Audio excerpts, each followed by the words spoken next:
عزیزانی من لەو پرۆژەی ئەهلی حەل و عەقدەیە ئەوەم ڕوون کردوێتەوە کە ئەڵێم ئێمە پێویستیمان بە سێ شت هەیە، سێ ڕوکن، بە مەنهەجێک، بە ئالیەتێک کە مەنهەجەکە هەڵگرێکە جەماعەتێکە، بە حرەکەتێکی شیاو بۆ ڕوبەڕووبوونەوەی جاهیلیەتی کوردی.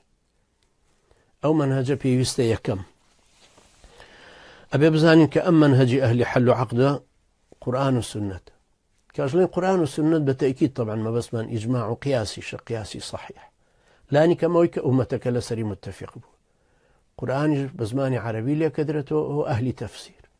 ئێمە ناتوانین لە غەیری قورطوبی و طەبەری و ئیبن عەطیە و ئیبن کەثیر و ئەو بەڕێزانە ئەو ئیمام پێشەوایانە تەفسیرێکی تر بێنینە پێش. حەدیثیش ناتوانین ئێمە شروحاتێکی تری بۆ بکەینەوە بە غەیری عیلمەکانی حەدیث، هەر پێنج عیلمەکە بە تایبەتی علمی سەنەد، ئێمە ناتوانین ئەو سەنەدانە دیسان ئێستا پیانە بچینەوە لە کاتێکا کە ئەو ئومەتە دراسی سەنەدی ئەو هەموو خەڵکەی کردوێت. 9 ملیۆن خەڵک زیاتر مێژووی نووسراوت.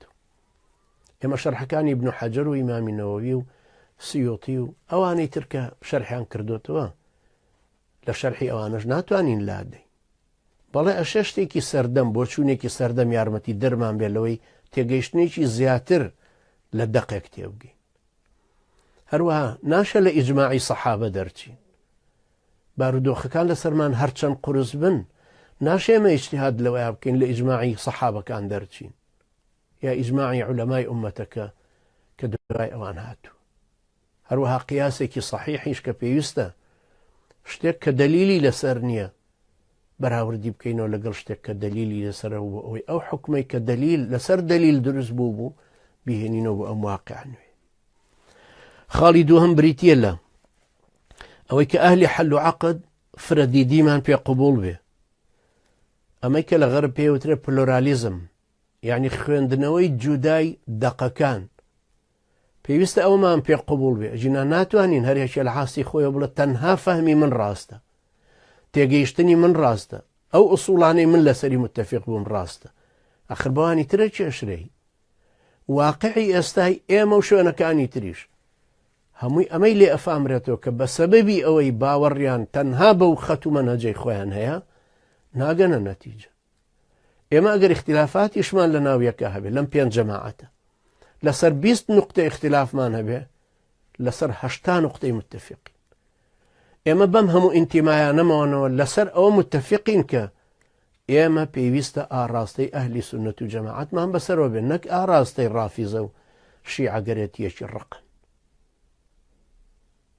ئێمە کە ڕازی بوون بەم کوردایەتیەوانانە بە تاغوتانی پارتی وێچێتی لەبەرەوە بوو کە کیانی کوردیەکە بپارێزرێ.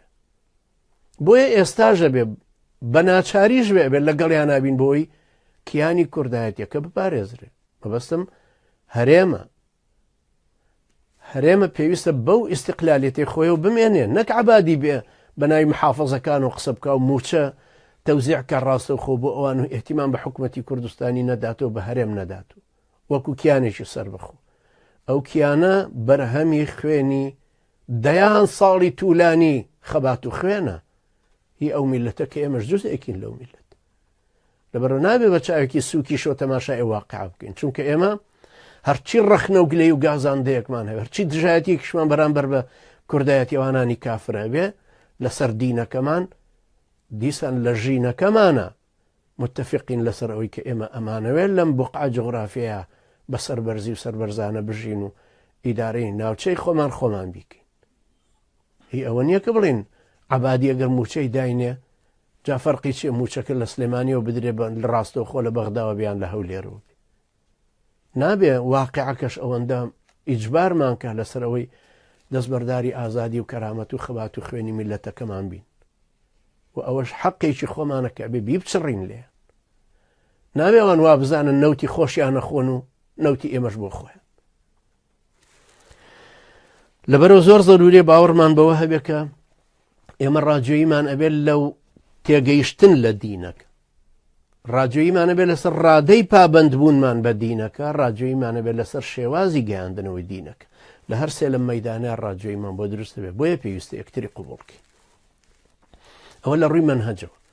لە ڕووی ئەو جەماعەتەی کە پێویستە دروست بێ، ئەو کۆمەڵکاریەی کە پێویستە ئەم مەنهەجە لە واقع عەمەلیە بسەلمێنێ و بچەسپێنێ، واتە ببێ بە ئالیەتی هەڵگرتن و پراکتیزەکردنی ئەو دید و تێڕوانینەی لە مەنهەجەکەیە هەیە.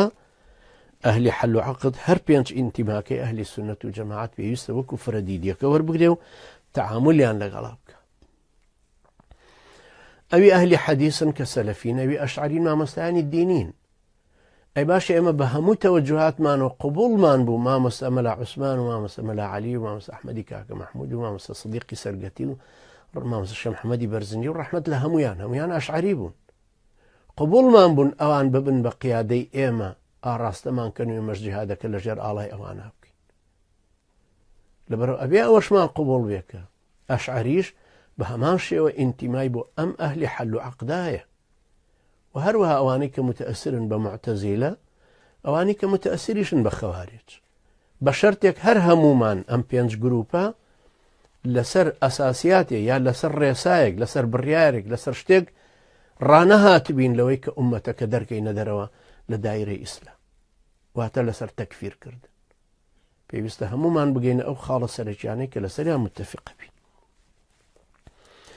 خاڵێکی ترەوەیە کە ئەهلی حەل و عەقد لەسەر ئەم دید و ڕێ بە برایەتیەکی دینی و وەلایەکی ئیماندارانە بۆ مسلمانان کۆمەڵێکی عەقائیدی خواویست دروستەکەن کە ببێتە مەرجەعیەتی ئاراستەکردنی مسلمانانی باشووری کوردستان، پەیکەرێکی ئیداری بۆ دیاریکردنی ماف و ئەرک و دەسەڵاتی تاک و کۆ و دەستگا و دائیرە و ئۆرگانەکان دروست دەکرێت.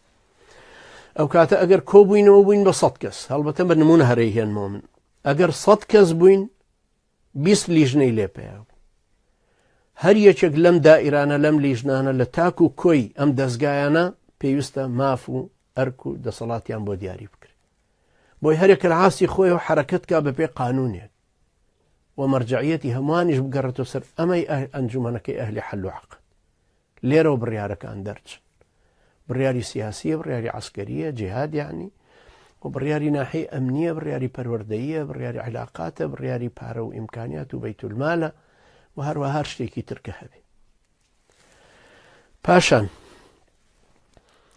ئەنجومەنی ئەهلی حەل و عەقد هەر سێ قۆناغی خوێندنە سەرەتاییەکانی عەقیدە و فیکر و قورئانەوانی و فەرموودەوانی و فیقه و تەزکیەی نەفس و فقهی بەراورد و تاریخی ئیسلامی و فکری ئیسلامی و ئەمانە هەمووی پێویستە بخوێنە بە ئەتباعەکانی. ئەم کۆمەڵی ئەم مەرجەعیەتە ئەهلی سونەت و جەماعەت، ئەم ئەهلی حەل و عەقدە پێویستە مەنهەجێکی پەروەردەیی دیاری بکەن بۆ تاکتاکی ئەوانەی کە شوێن ئەم ئەنجومەنە ئەکەون، بۆ ئەوی لەسەر یەک جۆر پەروەردە، لەسەر یەک مەنهەجی خوێندن پەروەردە ببن، بۆ ئەوەی وەحدەت و فکر و وەحدەتی مەساریان تیا دروست ببن. ناشێ ئەم ئەهلی حەل و عەقدە پاش فترەیەک کە سەیرکەین هەمووی بۆ بە خەت و باڵ، ئەبێ وەحدەتی فکر و وەحدەتی مەساریشیان لە ناوە دروست بێ، ئەوەش بە خوێندنی شەرعیە بێ. ئەم وەحیە خواییە بەبێ خوێندنی شەرعی نابێ. 52 وتارت لە ساڵێکە گوێ گرتووە لە مزگەوت، بەڵام ئەم 52 وتارە نابن بە دەرسێکی مەنهەجی کە 20 ساڵ لەمەوە پێش خوێندووت. چەند کەلیماتێکی کەمی ئەلئوسوول الثەلاثەت خوێندووە، بەڵام تۆ بە مەنهەج خوێندووتە، هەر لە بیرت دەمێنە وەلەو دوای 50 ساڵیش، بەڵام تۆ ئێستا ئەو کتێبە مەنهەجیانت بیر ماوە کە لە ئیبتیدایی خوێندووتە، بەڵام وتاری 4 جومعە لەمەوە پێشت بیر نەماوە لە مزگەوت کە مامۆستاکە داوێتی، خۆ شەرایەت و حەدیسی خوێندوتەوە. لەبەرەوە پەروەردەکاری قۆناغ بە قۆناغ و پش و درێژ و ئاڕاستەکردنی ئەم تاکانە ئەمانگەیەن بە پێی مەنهەجێکی حرەکەتێکی مەنهەجی باش، خوێندنێکی مەنهەجی، ئەمانگەیەنەتە سەر ئەو وەحدەتی فکر، واتە دید و ڕێ و تێڕوانین و پێناسەمان بۆ شتەکانە بێ بە یەک. سنووری کوفر و ئیمان ئەزانین، سنووری شەرع ئەزانین، لەکوێ ئەزانین بوەستین، لەکوێ پێویستە بوەستین. هەموو ئەو شتانە ئەو کاتە بە دەلیلی شەرعی فێرە بین و ئەشی خوێنین. پەلەشمان لەم ئیشە نییە. ئەو کەسانەی ئێستا هێرشیان کردوتە سەرمە، عامری و مەهدی مهەندیس و خەزعەلی و ئەمانە هەمووی پێش 30-40 ساڵ لەمەوە پێش پەروەردە بوون بەم مەنهەجەی خۆیان. لەبەرەوە نابێ وا بزانین ئەبێت لە مودەیەکی زەمەنی کەما ئێمە ببین بە ڕۆستەمی زاڵ و بینە مەیدان، نا ئێمە پێویستە بەو پش و درێژێ بڕۆین هەتاوەکو ئومەتەکەمان وزەی ئومەتەکەمانە خەینە ئیش. بەڵام ئەم ئەهلی حەل و عەقدە ئەبن بە ئاڕاستەوە و نخبەیەکی تێگەیشتووی لە 1000 کەس کەمتر نەبێ ئەتوانە ئاڕاستی کۆمەڵگە کەش بکاتەوە، واتە ئاڕاستەی پێگەی خوارێمان بکاتەوە بە پشتیوانی خۆ. پۆست و پلە و ئاستەکان کە وەرەگیرن نە بە ڕیشن نە بە ئینتیما و شەهادەن نە بە پێی تەمەنن، بەڵکو بە پێش شیاوێتی کەسەکە بۆ ئەو شوێنەی کە وەریەگری.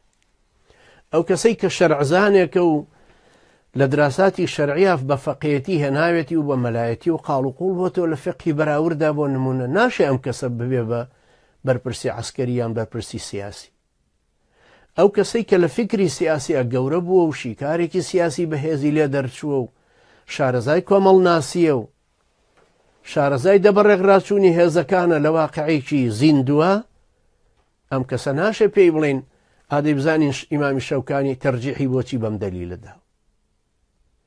ئەو کەسەی کە لە ڕاگەیاندنا سەرکەوتووە، ئەو کەسەی موزیعێکی سەرکەوتوی تەلەڤیزیۆنی خۆ ناکرێ بڵێن وەرە تۆ ببە بە مەشقەوانی سەربازی یا بە ڕاهێنەری تیپی تۆپی پێ. هەر یەکە لە شوێنی خۆیان پێویستە دابنین و پێویستیشە هەموو پۆستەکان خەڵکانێکی زاهید وەری بگرن. لە سەرەتاوە بە ئیتیفاقکەین لەسەر ئەوەی کە ئەو ڕۆژەی تۆ ئەبی بە ئەندامی ئەهلی حەل و عەقد پێویستە بنووسی بۆمان بنووسین چەندت سەروەت و سامان هەیە بۆی سبەینە بتوانین وەکو عومەری کوڕی خەتاب پێت بڵێنەوە من ئەینە لەکە هات، پێت بڵێنەوە تۆ لە کوێ بوو ئەم زیادەیە. ناشێتە وەکو ئەندامێکی مفلیس لە ناحەی دین و دیندارەتێکەوە وەکو پارتی وێچێتیت لێ هاتوێ لە بەریتانیا دانیشتووی بەڵام ڕاتبێکی ساڵ و ساڵ و نیوە وەرەگری لەبەرەوەی ئەندامی ئەنجومەنی پارێزگای سلێمانی. چۆنە شێمە لە ناو ئیسلاما هەبێ؟ ئەمە باشە دەستبڕین ئایدی چێە؟ بەسەر چێ ئاکرێ دەستبڕینەکە؟ بۆ ئەم پارە ماشینەوەیە هەروەکو نییە لە دوکانێک دزی بێتی، خەتەرتریش ئەمەکە لە بەیتولمالی دزی. لەبەرەوە نابێ هیچ کەسێک تەماعی لە بەیتولمالا هەبێ ئەوانەی کە نزیکی ئێمە ئەکەونەوە، چونکە بەخوای ئەرز و ئاسمانەکان قەسەم ئەو شریعەتە لەسەر یەکیەکی خۆمان تەطبیقەکەین. ئاواژ نەبێ ناچینە سەر. ئاگاتان لێ بوو کە ئەیمەن تەها بەس دانیشتنێکی لەگەڵ دەحلانا کردبوو لە ئیمارات، چۆن حەماس لولیاندا و پێچیانە و کردیانە ژوورەوە، محاسبەشیان کرد لەسەری و پارە و پولیان هەموو لێسەندەوە. لەبەر ناشێ بڵێ وەڵا ئەندامی سەرکردایەتی و حەیامانە چێ، چۆن ئاوا فێربوونە لە بابە سوکایەتی بەسەر خۆمان چۆن بێنین حەیامانە چێ خەڵگەی بیستێت و حەیامان بەوە ناچێ کە بیهێنینە پێشەوە بڵین ئەمە تاکە لە ناو خۆمانە خراپەی کردو و دزی کردو و گزی کردو و بە فێڵ چۆتە سەر. خاڵێکی ترەوەی کە ئەنجومەنی ئەهلی حەل و عەقد ئەنجومەنی دامەزرێنەری کۆمەڵکاری و ئاڕاستەوانی بزاوتەکە بێ، لەوە دەستگا و دائیرەکان پێک بێن، لەوە هەموو ئۆرگانەکان پێک بێ کە ئایا چۆن جم و جوڵی خۆمانە بین بەڕێوە. من ناڵێم ئەمە وەکو مەکتەب سیاسی حیزبێک، ناڵێم وەکو ئەنجومەنی حیزبایەتیە، چکە من نامانەوە حیزبایەتی بکەین. حیزبایەتی پێشکەش بە خۆیان بێ. ئەو پێنج حیزبن کە پەرلەمانیان هەڵوەشان، خۆ هەرەوەندە نییە کلیلەکەی لە بەردەستی مەسعود بەرزانیە بوو بێ. پێنج حیزبەکەش بەشدارن. معقولیش نەبوو حیزبێک لە پەرلەمانی شابێ لە معارەزەش بێ، لە حکومەتایە وەزیری هەیە لەم لاتریشەوە لە معارەزەیە، قاچێکی لەم لا قاچێکی لەولا، وەکو کابرای عەشایر کوڕێکیە کرد بە جاش کوڕێکیە کرد بە پێشمەرگە، بۆ ئەگەر جاش سەرکەوتن سەنەدێکی هەبێ، بۆ ئەگەر پێشمەرگەش سەرکەوت لەولاوە خوێنی بپارێز. ئەو هەموو ئالمە و سالمە و ئەم بەراوبەرەی کە ئەم ئەحزابە ئیسلامیانەش کردیان سوکایەتیان بەسەر ئیسلامی شاهێنا بەسەر خۆشیانە هێنا، بۆیە نامانێ ئەوانش کە چڵکن بوون نزیکمان کەوت.